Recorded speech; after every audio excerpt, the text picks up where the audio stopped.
Before you go into a partnership with anybody, have a solid agreement. That's what it's called partnership deed. Have a solid agreement. If you're gonna go into a partnership with your mother, with your husband, with your brother, have a solid agreement, because a lot of people, lack of clarity has caused confusion.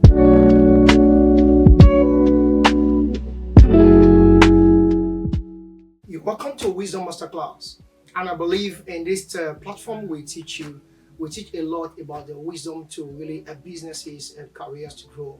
And I will believe that by you learning, you can do a lot with what you're doing. If you want to grow better your business, you're going to grow yourself first. We said so many times, work harder on yourself than you work hard on your business. If you grow, your business will grow.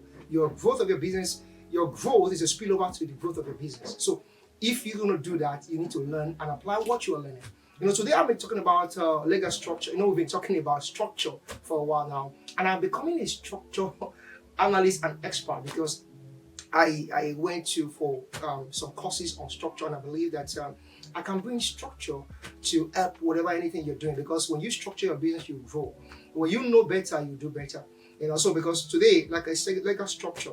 A lot of times people don't understand the consequences of the structure of their business or the legal structure of their business.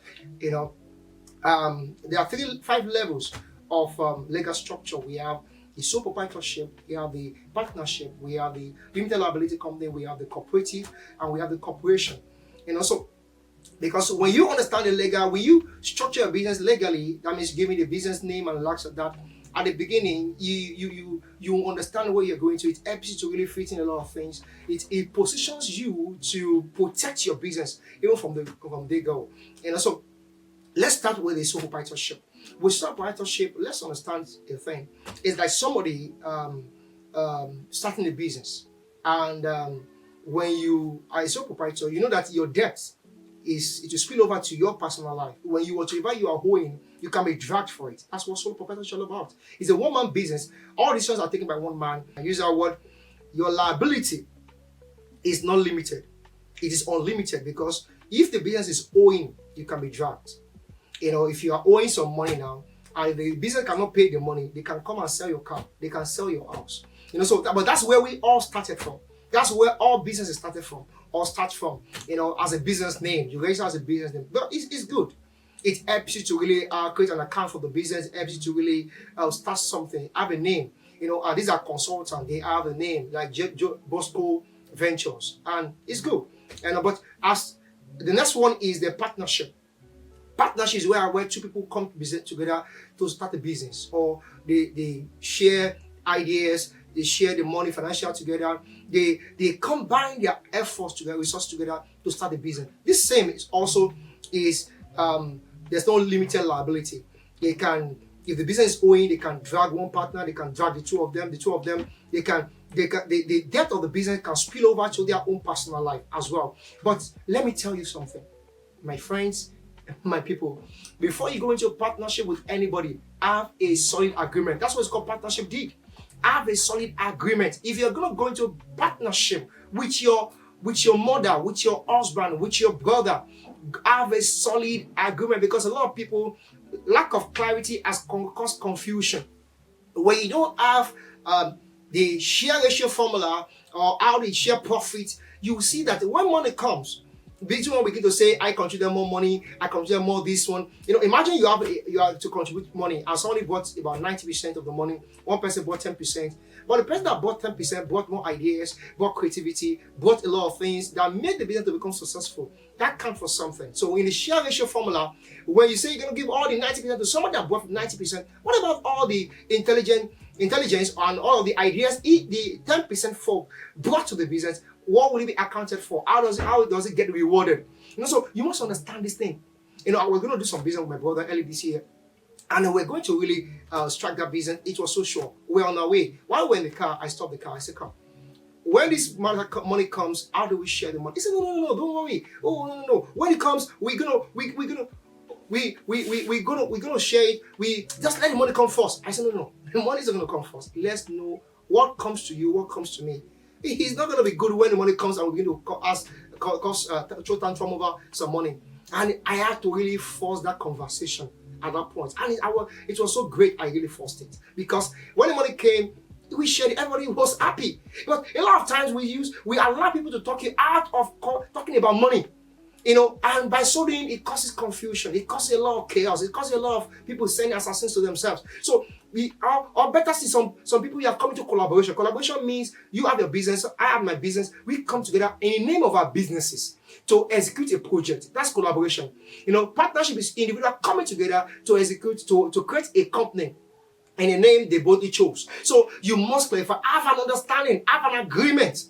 Have an agreement. So that's for partnership. I hope you will learn from that. Number 3 is a limited liability, which I'm going to stop with that. Limited liability, this really helps to create credibility. It helps to attract investors. It helps to, help you to really build your company very faster continuity, because when your liability is limited, so it will make investors to come and invest. They want to come and invest more because they know that whatever they contributed to the business, that's ends, because they're not going to drag them for the debt of the company, for the failure of the company.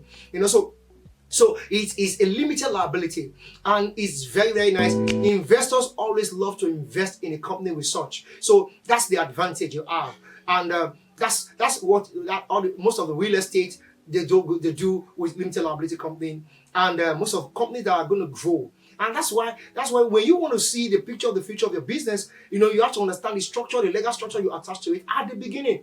So you need to understand all those things, and you need to really register your business. You need to legalize your business. It gives you legal protection. It gives you legal protection. Let me give you 5 things you enjoy when you really create a legal structure. It helps you to really understand taxation. You must understand taxation, and it helps you to attract investors. When you legalize your company, have a legal structure, you have to separate the business name, the personal account from your business account. You must understand that. Separate your personal account from your business account. And when you register your business, you protect your intellectual property. You have to protect your intellectual property. The ideas you are created, you need to really create. You have to really protect it. You have to protect it. You have to really put it on your mail, register the date, so that somebody does not steal your idea. Protect it through patency or the likes. Another thing that really the core here is the fact that you use contractual agreement. In anything you are doing, let there be agreement, solid agreement, contractual agreement. That's why you see many contractors, many builders, they have gone to really get a contract. At the end of the day, they were not paid. They were not even given their balance because there was no solid agreement. There was no contract. That's why you have a letter-headed paper. Oh, based on our conversation, this is what we agreed to do. This is what we agreed to do. Have a solid agreement before you go into business with anybody, even with your wife or your mother. With anybody, have what is my gain? Where is my salary? What do I get from this? What do I benefit from these things? So that you don't tell me stories later in the future. So have a contract. You're going to do any business in anywhere, let's have a contractual agreement. And let it be written down. If it's not written down, if it's a WhatsApp conversation, let it be a reference to that conversation. So you can make sure there is an agreement so that you will not be shortchanged at the end of the business. And that's what I have for you today. Legal structure. Build up that structure. Next week I'll be talking about operational structure. So as you begin for you to grow that business, for Amazon to become what they are today, they have a solid structure. For Inivia and many other companies to become what they are today is a structure. For McDonald's to become a large franchise they have all over the world, they have great structure. Structure is what helps your business to grow. So that's what I have for you today. See you next time on Wisdom Masterclass. Make sure you subscribe to the channel and so that you can watch us more and more. Stay blessed.